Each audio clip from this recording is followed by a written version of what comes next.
Pendamping Program Maju dan Sejahtera, Mantra.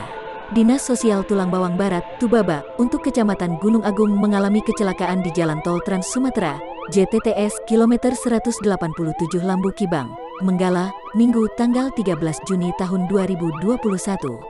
Mobil minibus Toyota Kijang Grand Extra nomor polisi B1748 ZVI yang dikemudikan Agus Wahono terbalik tak jauh dari pintu tol Menggala. Beruntung, tak ada korban jiwa dalam peristiwa yang terjadi sekitar pukul 8 waktu Indonesia Barat.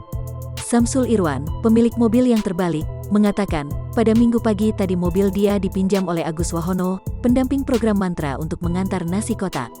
Mobil saya dipinjam Agus untuk antar nasi kotak di acara Halal Bihalal dan field trip di Uluan Nugik di Panaragan Jaya, kata Samsul, Minggu siang.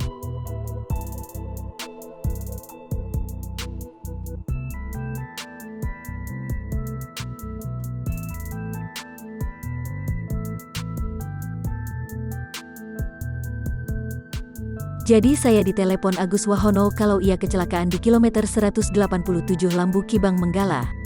Dia selamat namun hanya kendaraan yang hancur bagian atas karena mobil terbalik, papar Samsul. Dari informan yang diterima dari petugas tol, mobil tersebut terbalik setelah pecah ban. Kalau kata petugas tol pecah ban, ungkap Samsul. Oleh petugas, mobil tersebut telah dievakuasi keluar tol.